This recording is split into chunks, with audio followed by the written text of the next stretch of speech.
Bonjour à tous les amis, j'espère que vous allez bien. On se retrouve donc aujourd'hui pour une toute nouvelle vidéo. Donc on va parler tout simplement d'une des théories qui pourrait apparaître, ou plutôt qui pourrait s'avérer vraie, en tout cas pour cette saison 16. Donc ce commentaire que j'ai épinglé sur cette vidéo vient tout simplement d'un des commentaires de ma chaîne YouTube. J'ai trouvé ça très intéressant et je me suis dit pourquoi pas aborder le sujet. Je sais qu'il y en a qui sont en tout cas très impatients de voir cette saison 16 et donc je me suis dit pourquoi pas refaire une vidéo théorie, surtout que cette théorie est très intéressante, je ne l'avais pas eu auparavant parce que j'avais déjà fait une des vidéos bien évidemment sur les théories pour la saison 16. On va partir du coup sur le commentaire de Koala du 7. Donc du coup dans la saison 2, Misako explique que Overlord créa l'armée de pierre sur l'île des ténèbres. Alors peut-être qu'Overlord, sachant qu'il est immortel, va créer une armée sur les boîtes de la saison 16.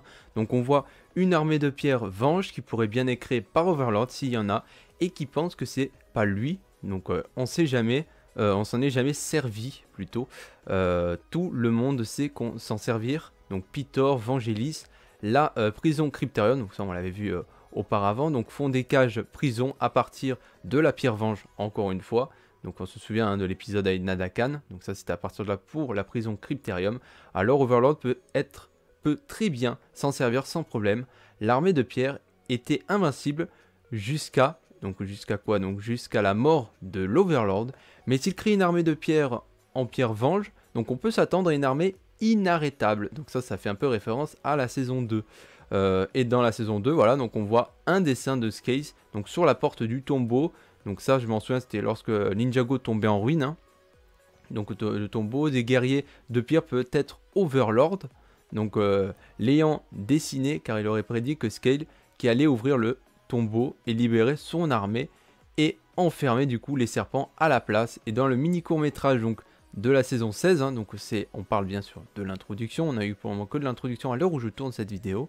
Je crois que la saison 16, on voit à la fin la saison 15 sous forme de cristal, donc peut-être un rapport avec le roi de cristal, donc ça c'est référence au 7, pouvant être Overlord, qui après ça, disparition de la saison 3, voit toutes les aventures des ninjas de la saison 4 à 15, donc un peu comme Vex, qui voyait les ninjas dans la glace noire. Donc Vex, qui sait, c'est tout simplement le méchant de la saison 11, lorsqu'il a réussi à avoir le Ninja Zen, du coup il a été propagé par Asphira.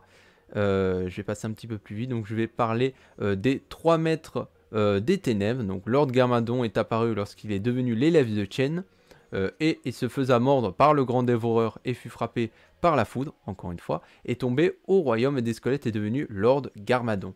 Donc le méchant a 4 bras. Ensuite Overlord arriva lors de la création du monde par le premier maître du Spinjitzu, après que Wojira fut endormi, et pour finir les Oni qui n'étaient pas au royaume des Oni. Donc ça c'est référence à la saison 10 si je dis pas de bêtises, voire 9. Je sais plus si c'est la 9 ou la 10. Il me semble que c'est la 10 plutôt qu'on voit par les Oni. La 9 on apprend un petit peu sur les détails des Oni en tout cas, donc lorsqu'ils sont dans le premier royaume, et des dragons quand les ninjas s'y trouvaient. Donc j'ai une théorie, l'île des ténèbres se nomme pas ainsi pour rien, et les Oni font partie des ténèbres, alors peut-être ils étaient là-bas avant de se rendre à Ninjago City, peut-être fut-il envoyé par l'Overlord.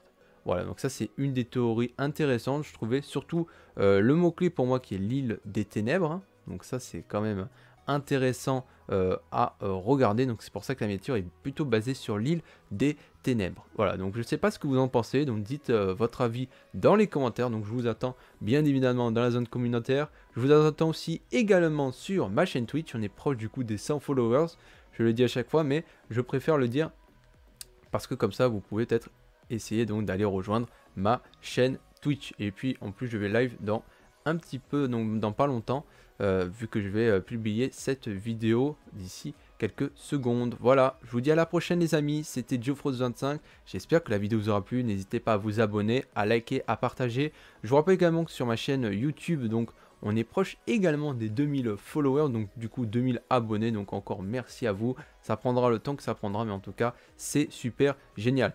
Merci encore une fois, On se dit à la prochaine pour une prochaine vidéo. J'espère que les sets vont être révélés dans peu de temps, même si je pense que ça va être mi-avril, voire fin avril, ou alors début mai maximum. Mais en tout cas, là, on sera fixé sur les sets. Qu'est-ce qu'on prendra, qu'est-ce que nous ne prendrons pas. Et également sur la série de la saison 7 qu'on attend avec impatiemment. Donc, en anglais, vu qu'on sait qu'en français, ça sera dans un long moment. Moi, en tout cas, je parie plutôt sur un long moment, vu comme c'est parti, en tout cas, sur les réseaux sociaux. Voilà, donc, vous verrez bien. Moi, je pense plutôt sur une date donc comme octobre. Donc pour la Toussaint, ça ne change pas en tout cas de mon avis. Je vous dis à la prochaine. Allez, salut, salut!